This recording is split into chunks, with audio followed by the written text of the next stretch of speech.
pagi hari ini mari kita bersama-sama memanjatkan bersyukur kita kepada Allah Subhanahu wa taala yang telah berikan rahmat dan nikmat kepada kita semua sehingga kita bisa bertemu, berkumpul menghadiri sholat subuh secara berjamaah. Mudah-mudahan dengan niat menjadi ridho ilahi Allah membukakan pintu rezekinya sehingga kita dimasukkan ke dalam golongan orang-orang yang bertakwa.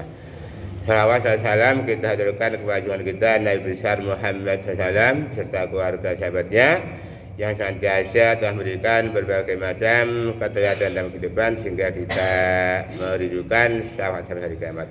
Jamaah salat subuh yang berbahagia, tak terasa bahwa saat ini kita sudah berada di hari ke-14 bulan Rajab. Artinya mari kita benar-benar menanam amal di bulan Rajab, sehingga manakala kita sudah menanam amal di bulan Rajab maka kita nanti akan termasuk orang yang beruntung. Karena apa? Ketika kita itu hidup dunia ini ada dua pilihan, yaitu antara mengalami keberuntungan atau kerugian. Berbahagialah bagi mereka yang mengalami keberuntungan di dunia. Untuk itu ya, melalui dari berbagai sumber setidaknya ada 11 ya tanda-tanda orang itu beruntung. Yang pertama adalah syuhud dalam urusan dunia dan bersemangat dalam urusan akhirat. Bagi orang yang seperti ini, keperluan dunia hanya sekedar saja, tidak berlebihan dan tidak memfokuskan diri dengan segenap upaya untuk mendapatkan dunia dengan segala pernik-perniknya. Sebaiknya untuk urusan akhirat dia tetap bersemangat dengan segenap upaya untuk meraihnya. Wabdari fima ataka darul akhirah wa tansa nasibaka dunya ya. Cari olehmu kebahagiaan akan akhiratmu, tapi jangan melupakan kebahagiaan duniamu. Hingga manakala kita itu lebih mengutamakan kehidupan akhirat, maka kehidupan dunia akan kita peroleh. Tapi manakala kita lebih mengutamakan kehidupan dunia, maka kebahagiaan akhirat tidak akan kita peroleh. Tuku pecel imbe rambak, akhirate kecekel duniane kecanda. Kemudian yang kedua adalah orientasinya adalah ibadah dan gemar membaca Al-Quran. Untuk urusan ibadah, orang yang beruntung ini sangat bersemangat dan melaksanakannya secara maksimal, baik dari tata cara maupun dari segi ruhiyahnya. Hari-harinya diisi dengan banyak membaca Al-Quran, mempelajari Al-Quran. Maka itu salah satu ya amal adalah di bulan Rajab adalah mari kita gemar membaca Al-Quran. Persiapkan diri kita untuk apa? Untuk berakrabiyah dengan baca Al-Quran. Karena apa? Dengan baca Al-Quran ini adalah suatu solusi tidak menghadapi suatu masalah. Hingga manakala kita mau memahami, mempelajari, membaca, maka apa? Allah akan memberikan rahmat dari kita. Satu huruf, satu kebaikan. Sehingga ketika kita nanti akan bertemu dengan bulan Ramadan, maka apa?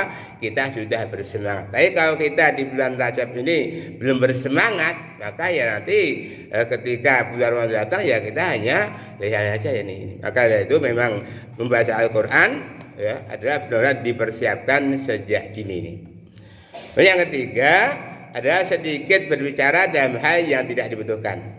Ini saya dengan sabda Nabi yang mulia, kul qawlan aw liyasmut ya. Berbicaralah yang baik atau diamlah jika diperlukan, maka berbicara, namun jika tidak berfaedah maka diam adalah langkah terbaik. Jadi barang siapa yang beriman kepada Allah dan hari akhir, maka apa? Berbicara yang baik atau diam ya. Mangkana yu'minuna billahi wal yawmil akhir falyakunu khairan aw liyasmut ya.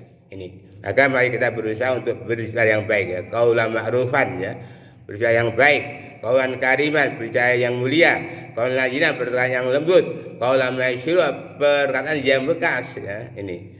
Qaulan sadidan, berbicara dengan yang benar ini. Yang keempat adalah senantiasa menjaga sholatnya waktu. Ia menyadari bahwa sholat waktu adalah sebuah kewajiban yang harus ditunaikan dirinya sebagai mu'alaf, namun tidak sekedar menaikkan, melainkan ia jalankan secara tepat waktu dan berjamaah di masjid bagi laki-laki. Inna sholata kanat al mu'minina kitaban mawquta. Sungguh adalah wajib bagi orang mukmin dan telah ditentukan wajibnya. Hingga kalau kita baca Al-Quran secara benar yaitu sholat itu memang wajib berjamaah ya ini. Karena apa? Sholat ya, sholatnya bersama orang-orang yang rukuk ya. Artinya apa? Kita disuruh sholat apa rukuk secara berjamaah di masjid. Artinya apa? Kalau kita itu lebih mengedepankan ya waktu berjamaah di masjid, insya Allah apa kita termasuk orang yang beruntung. Kalau kita sebagai laki-laki kalau sholatnya di rumah aja ya, termasuk orang yang belum beruntung. Untuk mari kita ajak diri kita ya keluar dari penyakit, mari kita apa senantiasa untuk bisa sholat ya waktu berjamaah ya di masjid ini. Yang kelima adalah senantiasa menjaga diri dari hal yang haram baik sedikit maupun yang banyak. Kehati-hatian ia ada menapaki langkah, salah satunya adalah menjaga diri dari hal yang syubhat apalagi yang haram. Ia menyadari bahwa sekerat daging dalam dirinya yang tumbuh dari makanan minuman haram, maka bagiannya adalah neraka. Maka orang yang ikhlas ini menjaga diri dari yang haram. Jadi kita benar-benar harus seleksi, berhati-hati ketika kita itu mengonsumsi makanan.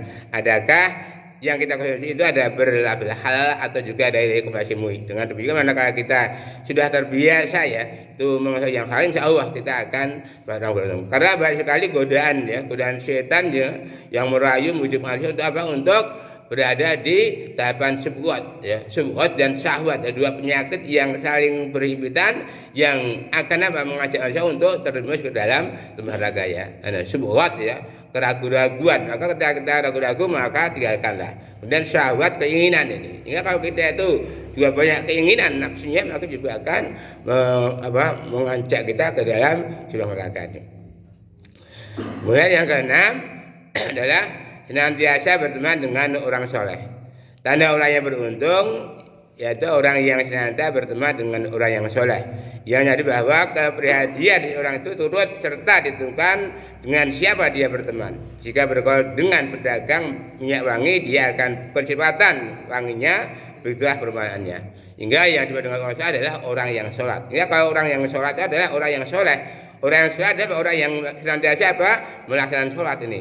Banyak orang yang soleh ya, banyak orang yang soleh yang baik ya, banyak mengerjakan sholat. Tapi juga ada ya ketika hidup masyarakat baik tapi tidak melaksanakan sholat, sehingga dia tidak soleh. Maka dengan kata lain orang yang soleh adalah orang yang senantiasa mengerjakan sholat ini. Berkumpul dengan orang yang soleh adalah suatu keberuntungan ini. Yang ketujuh, senantiasa rendah hati dan tidak sombong. Kepribadian rendah hati ini termasuk ciri hamba Allah yang Maha Rahman. Ia nyadar bahwa siapapun dari dalam hatinya ada sikap sombong tidak akan selamat dari bahasnya api neraka.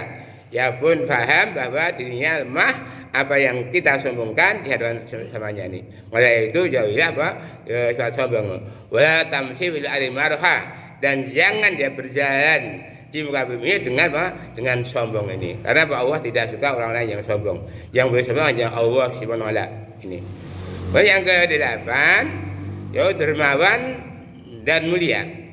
Tanda berikutnya termasuk orang yang beruntung adalah sikapnya yang dermawan dan berhati mulia, suka berinfak dan menunaikan zakat, menyantuni fakir miskin dan anak yatim.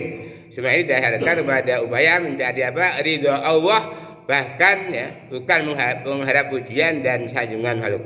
Ya itu alhamdulillah ya kita di masyarakat sudah ada program itu ya, yaitu peduli duafa. Kemudian ada anak yatim juga berkah. Mudah-mudahan ini ada merupakan amal kita ini. Karena apa?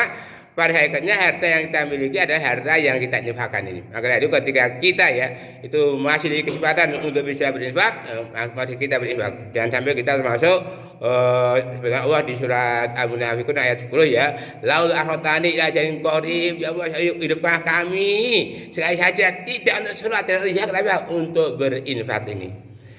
Yang ke-9, senantiasa berlaku kasih sayang terhadap makhluk Allah. Selain sikapnya yang rendah hati, orang yang dilimpahi keberuntungan adalah orang yang bernasib sayang pada semua makhluk Allah. Tak hanya kepada sama manusia, namun terhadap makhluk yang lain pun kepada semut, sekalipun tentu dengan bentuk kasih sayang yang proporsional ini. Artinya apa? Kita disuruh saling ya, menyayangi manusia, juga sayang menyayangi benda-benda ya, makhluk yang lain ya, misalnya kucing, burung dan sebagainya. Karena apa? Itu semua adalah makhluk Allah. Dan apa yang ditangan Allah adalah tidak sia-sia. Rabbana ma khalaqta hadza batila. Ya Allah, apa yang kau ciptakan adalah tidak sia-sia. Yang ke-10, senantiasa memberi manfaat kepada manusia. Tanda tabiat yang ke-10 adalah yang bisa memberi manfaat pada sesama. Sejalan dengan Nabi, sebaik manusia adalah yang bermanfaat bagi misalnya. Mari kita jadikan diri kita untuk apa? Untuk bisa bermanfaat bagi orang lain. Karena apa? Sebaik-baik orang di sekitar adalah orang yang bisa memberi manfaat pada orang lain sesuai dengan tupoksi kita masing-masing. Kemudian yang terakhir, senantiasa mengingat mati. Ya, bukankah nasihat terbaik adalah kematian? Bagi mukmin kehidupan ini adalah ladang untuk beramal sebaik mungkin untuk bekal berulang kepada Allah SWT. Ingat kematian akan menimbulkan hati dan mengendalikan syahwat duniawi. Untuk itu mari senantiasa kita selalu ingat pada Allah untuk senantiasa apa? Yaitu ingat kematian. Karena apa? Yang paling dekat adalah kematian. Maka sebelum kita menghadapi kematian, maka berikan ya bekal yang terbaik. Apa bekalnya? Yaitu iman, takwa, ilmu dan amal. Dengan demikian, kalau kita masih memiliki iman, kita punya ketakwaan, kita mau tolak ilmi, kita punya ilmu, kemudian kita mau mengamalkan, insya Allah akan memberikan kemudahan, yaitu dia menghadapi kematian. Husnul khatimah. Allahumma amin. Demikian kajian ahad pagi. Mudah-mudahan terima kasih. Aku lihat. Wassalamualaikum warahmatullahi wabarakatuh.